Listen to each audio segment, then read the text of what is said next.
நம்ம எல்லாருக்குமே அண்ணனை பத்தி தெரிஞ்சிருக்கோம். பொறுமையின் சிகரம், பொறுமையின் அடையாளம், பொறுமையின் ஒரு உருவம் அப்படின்னா நம்ம அண்ணனை தான் சொல்ல முடியும். அண்ணன் வந்து ஒரு சிஎஸ்கே ஃபேன், நார்மல் ஃபேன் கிடையாது, சிஎஸ்கேவோட ஓஜி ஃபேன். லாஸ்டா நடந்த சிஎஸ்கே குஜராத் மேட்ச் இப்போ வந்து அண்ணனுக்கு ஏதோ ஒரு அசம்பாவிதம் நடந்ததுனால அண்ணன் ஆவேசப்பட்டு ஒருத்தரை திட்டி, அங்க என்ன நடந்தது முழுசா வந்து மீடியா நம்ம கிட்ட காமிச்சாங்களா அப்படின்றதுலாம் நமக்கு தெரியல. ஆனா என்ன நடந்திருக்கலாம் அப்படின்றத நான் சொல்றேன். அண்ணன் வந்து எப்பவுமே வந்து ரொம்ப பொறுமையா தான் பேசுவாங்க. யாரா வந்து கலாச்சாங்கன்னா கூட இல்ல தப்பு அப்படிலாம் பேசக்கூடாது அப்படின்னு சொல்லுவாரு. அண்ணன் மொதல் மேட்ச் அப்போ பார்த்தோம்னா, மொதல் மேட்ச் சிஎஸ்கே தோக்கும் போதும் கலாச்சாங்க. அப்போ வந்து நாங்க பார்க்காத வெற்றியாப்பா நீ பார்த்துட்ட போப்பா அப்படின்னு விட்டு கொடுத்த அண்ணன். நாளாக இவங்க என்னடா ஒரு மேட்ச் தான் சாமி கூடுவோம் பார்த்தா ஆடுற எல்லா மேட்சுமே சாமி கூட்டிருக்காங்கன்ற ஒரு நினைப்புல போய் அண்ணனோட ஆதங்கம் வந்து இப்போ கடும் கோவத்துல வந்து நிக்குது. இப்போ கட்டத்துக்கு மேல சரி ஓகே அடுத்த மேட்ச் ஜெயிச்சிருவாங்க, நம்ம போய் கம்பேக் கொடுத்துடலாம் அப்படின்றத அண்ணனோட எண்ணம் வந்து சிஎஸ்கே பயலுக கேட்க மாட்டேங்கிறாங்க.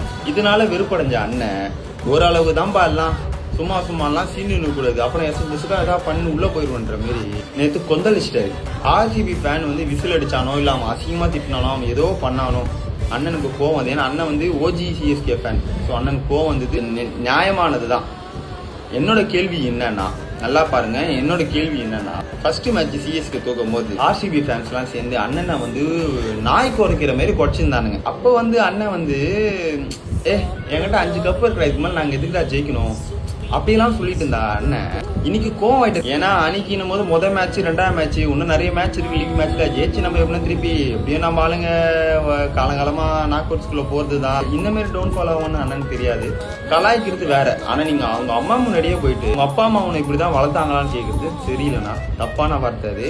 நீங்க என்னதான் ஓஜியாவே இருங்க, நீங்க வந்து 5 கப்பு வச்சிருங்க, பிறந்த குழந்தையில இருந்து கிரிக்கெட் பாக்குறவர் அப்ப இருக்கலாம், அது வந்து தப்புனா அது வந்து கொஞ்சம் தவிர்த்துருங்க. அந்த மாதிரிலாம் பேசாதீங்க. ஃபேன்ஸ் கலாச்சிக்கோங்க, தப்பு இல்லை. ஆனாலும் உங்க பொறுமையை கொஞ்சம் பண்ணிக்கலாம்.